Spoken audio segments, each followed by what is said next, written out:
আজ অখিল ভারতীয় বিদ্যার্থী পরিষদ ত্রিপুরা প্রদেশের এক প্রতিনিধি দল আজ আমরা ত্রিপুরার মাননীয় রাজ্যপাল মহোদয়ের সাথে আমরা দেখা করি এবং গত 15ই আগস্ট আমাদের যে উত্তর ত্রিপুরা জেলার চুড়াইবাড়িতে যে একটি নিন্দনীয় ঘটনা ঘটে আমাদের বিদ্যার্থী পরিষদের কার্যকর্তাদের উপর, যখন ওরা চুড়াইবাড়িতে জাতীয় পতাকা উত্তোলন করতে যায় সেই সময় কিছু জেহাদি বামপন্থী শক্তিরা সেখানে তাদেরকে আক্রমণ করে এবং সেই আক্রমণের প্রতিবাদে আমরা সেখানকার সেই জেলার উত্তর ত্রিপুরা জেলার পুলিশ আধিকারিক মহোদয়ের কাছে আমরা 48 ঘন্টা সময় চাই।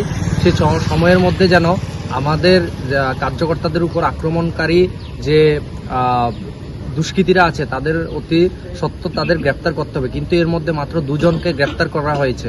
তাই আমরা আজ গভর্নর স্যারের সাথে দেখা করি, মাননীয় রাজ্যপাল মহোদয়ের সাথে আমরা বিভিন্ন বিষয় নিয়েও কথা বলি যেন অতি সত্ত্বর তাদের গ্রেপ্তার করা হয় এবং ত্রিপুরাতে এই বিষয় নিয়ে আমরা বিদ্যার্থী পরিষদ প্রত্যেকটি জায়গায় আমরা চর্চা করছি এবং যতদিন না পর্যন্ত আমাদের কার্যকর্তারা সঠিক সুষ্ঠু তদন্ত এবং বিচার পাচ্ছে ততদিন বিদ্যার্থী পরিষদ আন্দোলন করবে।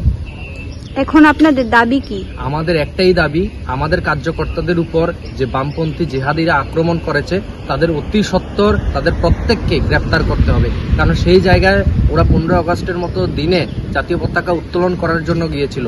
সেইখানে কিছু 30 থেকে 35 জন বামপন্থীরা সেখানে তাদেরকে আক্রমণ করে। তাই আমরা অতি তাড়াতাড়ি সুষ্ঠু তদন্ত এবং বিচার চাই। যদি সেটা না হয় সারা ত্রিপুরা রাজ্যব্যাপী আমরা এক আন্দোলনের ডাক দিয়েছি। ত্রিপুরার প্রত্যেকটি জেলায় প্রত্যেকটি কোনায় কোনায় আমরা বিদ্যার্থী পরিষদের কার্যকর্তারা এবং ত্রিপুরা রাজ্যের প্রত্যেকটি স্কুলের ছাত্রছাত্রী থেকে শুরু করে কলেজের ছাত্রছাত্রীরা এই বিষয়ে প্রতিবাদ করবে, আন্দোলন করবে এবং এই আন্দোলন কর্মসূচি এক জোরদার আন্দোলন কর্মসূচি আমরা করতে চলছি। তার জন্যই আমাদের আজকে আমরা রাজ্যপাল মহোদয়ের সাথে আজ দেখা করে এই বিষয়ে কথাও বলি। মশলা হাতে নয় চামচে তুলুন। লংতরাই গুঁড়ো মশলার প্রতিটি 250 গ্রাম প্যাকেটের সাথে 1টি চামচ ফ্রি। লংতরাই গুঁড়ো মশলা, রান্নায় তোমাকে চাই।